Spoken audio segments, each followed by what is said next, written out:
Bonjour et bienvenue dans cette nouvelle vidéo consacrée au Zenfone 6.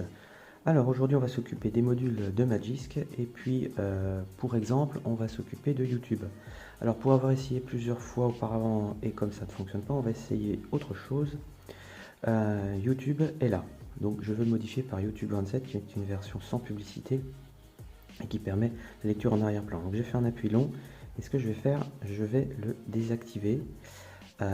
Voilà ce que dit, et je vais enlever les mises à jour. Donc là on fait OK. Boum. Voilà. Donc là maintenant YouTube a été désactivé, c'est-à-dire qu'il n'est plus présent pour le lanceur d'application. Il est encore dans le téléphone, mais il est ce qu'on appelle désactivé ou congelé. Ce qu'on va faire, on va essayer maintenant de le remplacer par YouTube Rancid, qu'on va aller chercher dans Magisk, dans les téléchargements, et puis on va faire une recherche ici. Donc on va taper Rancid, voilà, et je l'ai un petit peu plus bas, il est ici. Moi je vais prendre le thème noir et pas le thème sombre.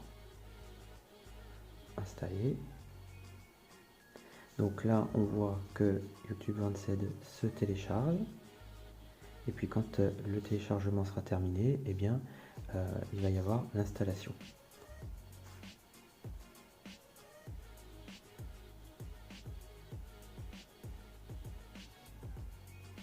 Voilà, l'installation se fait. Toc. Et puis comme il s'agit d'une application qui a été installée par Magisk, eh bien il va falloir redémarrer le téléphone. Donc on appuie ici sur redémarrer. Et si tout se passe correctement, eh bien on devrait pouvoir bénéficier de YouTube Rancid. Je vous reprends quand tout est démarré. Voilà, le téléphone a redémarré. Alors on va checker et là, pas de YouTube. Bon, c'est pas grave, c'est parce qu'en fait il est désactivé, donc il n'est pas visible par le lanceur d'application. Alors on va aller le réactiver, mais c'est cette fois-ci la version YouTube 27. Donc pour ce faire, on va aller dans Paramètres, on va aller dans Notifications et Applications et on va faire afficher toutes les applications. Donc là on a affiché toutes les applications du téléphone, mais c'est pas celle-ci qu'on veut. Nous on veut les applications qui ont été désactivées. Et voilà, vous remarquerez que l'icône de YouTube a changé, c'est bien celle de YouTube 27. Voilà, donc ce qu'on va faire, on va cliquer dessus et on va mettre activer. Donc elle est de nouveau visible et maintenant, hop, la voici, elle est là. Et si je le lance, on a donc YouTube 27 et on peut configurer ici le thème sombre. Donc moi, voici les paramètres que j'utilise. Je mets donc le thème foncé. Quand je fais un double tap à droite ou à gauche, je fais avancer ou reculer de 20 secondes. C'est plus pratique que 10. Et puis la lecture automatique, je n'aime pas que les vidéos redémarrent automatiquement la suivante, donc ça je le décoche. Et puis je décoche aussi la lecture automatique des vignettes sur la page d'accueil. Voilà.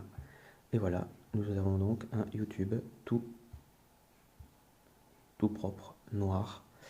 Voilà. Et voici. Voilà. Donc, Magisk. Voilà, voici le voilà. Donc, notre module est bien là. Hein. Et puis, ce qu'on va faire, on va en installer un autre.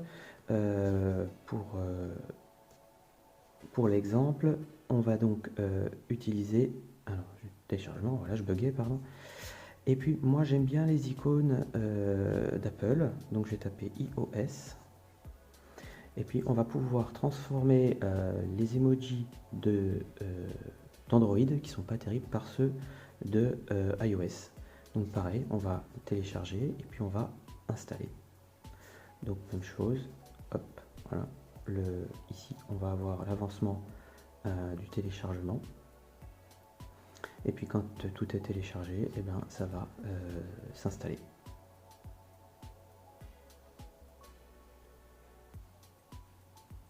Voilà. Ça c'est fait.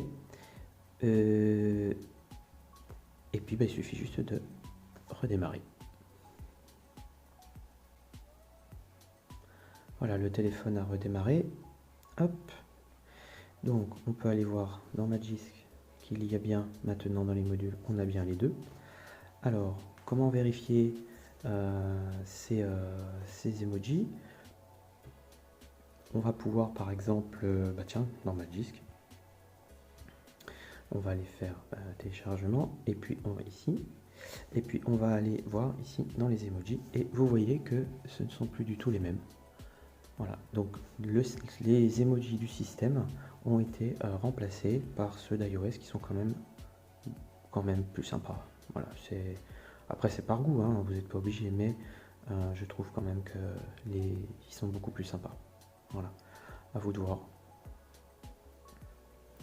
Voilà pour ce tuto concernant Magisk et puis ces modules. Je vous en indiquerai d'autres ultérieurement. À bientôt, merci d'avoir visionné. Pensez à vous abonner, à mettre un petit pouce bleu. Et puis je vous donne rendez-vous à la prochaine vidéo. Salut!